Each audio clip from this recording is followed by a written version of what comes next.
Chiar dacă în Mauritius suntem înconjurați de apă din toate părțile, asta nu înseamnă că nu avem și niște munți prin preajmă. Din motivul ăsta ne-am trezit cu toții,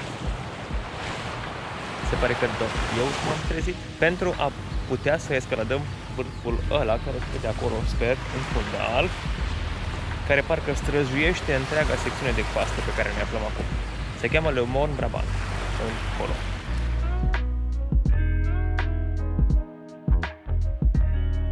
În principiu, poarta asta, care marchează startul traseului, ar fi trebuit deschisă la ora 7, acum e 6:30, deja e deschisă.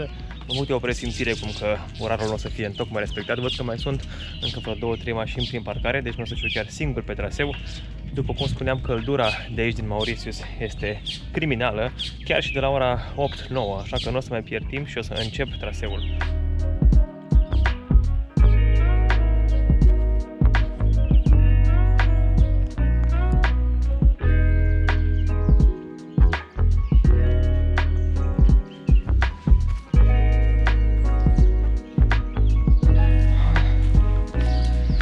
De vreo 10 minute urmăresc o potecă care cred că este drumul corect.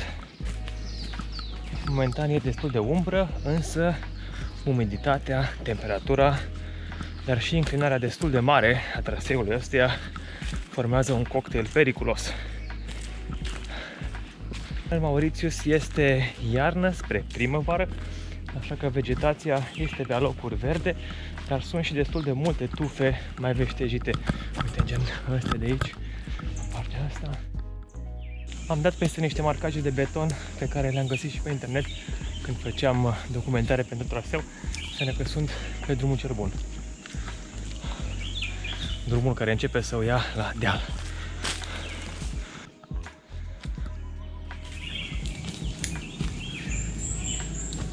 Cred că e moment bun pentru o pauză de rehidratare.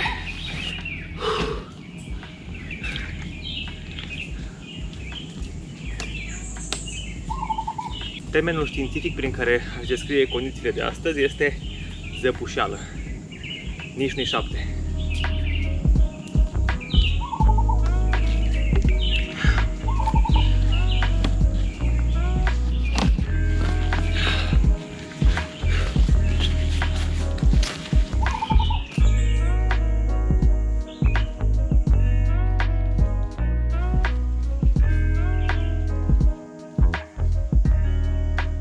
Urmând traseul pe care îl vedeți acolo, care unduiește așa, începem să avem și niște priveliști cu oceanul. Aș mai zăbăvi puțin aici să admir peisajul, dar cred că se vede și mai mișto de sus și în plus începe să se facă și mai cald. Trebuie să continuăm.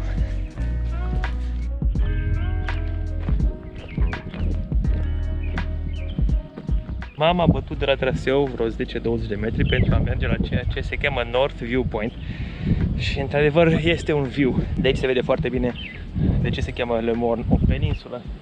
Este înconjurată de apă pe toate părțile, în afară de puntea asta mică de aici care face legătura cu insula principală. Se face și mai cald, așa că vreau să continui traseul.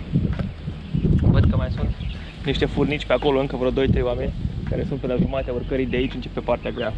După cum spuneam și după cum o zic și toate semnele astea care sunt pe lângă mine, din punctul ăsta încolo, ascensiunea începe să devină destul de dificilă. Scrie și aici: Dangerous climbing, only experienced hikers allowed. Hai să vedem cum arată vârful. Continuăm drumul.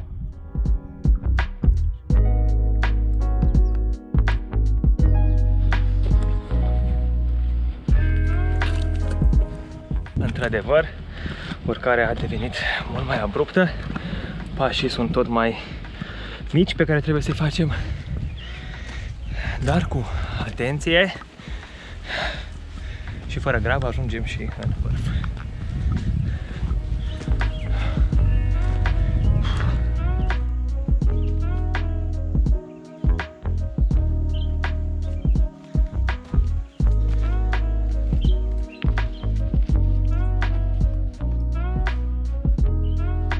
Am ajuns pe la jumatea urcării dificile, mai aveam cam un sfert de oră până în vârf, dar cred că e un moment bun ca să vă arăt priveliștea mai bine.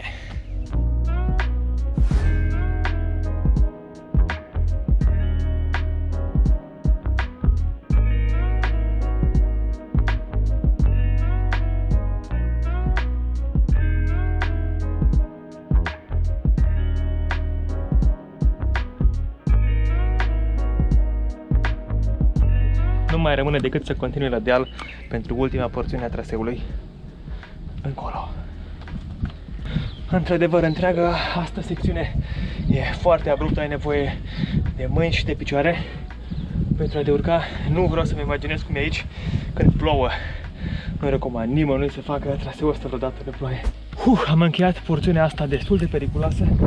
Cred că la coborâre efectiv o să-mi rup pantalonii în fund. Uitați-vă ce abrupt e. Pe de o parte aș vrea să mă grăbesc să ajung mai repede în vârf, dar pe de altă parte n-am cum să nu mă opresc să mă uit la asta. Ești nebun? Totuși, hai să urcăm până în vârf.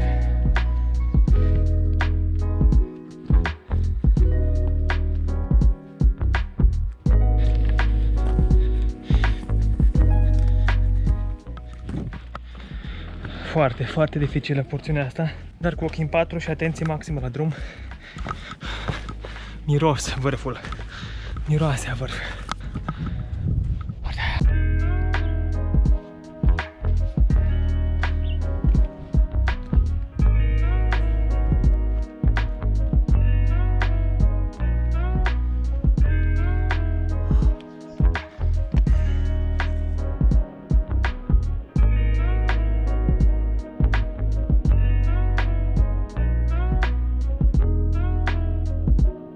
Bun, am ajuns și în vârf.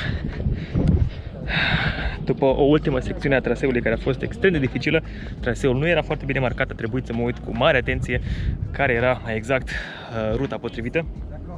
Însă am ajuns în vârf, la cruce aici, și ăsta este view-ul.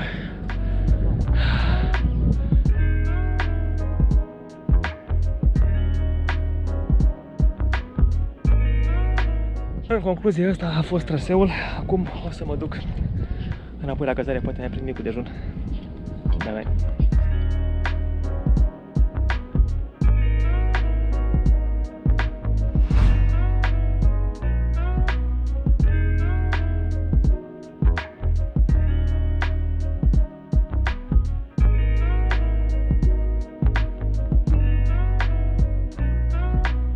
A fost aiurea urcarea, a fost destul de grea, dar a meritat.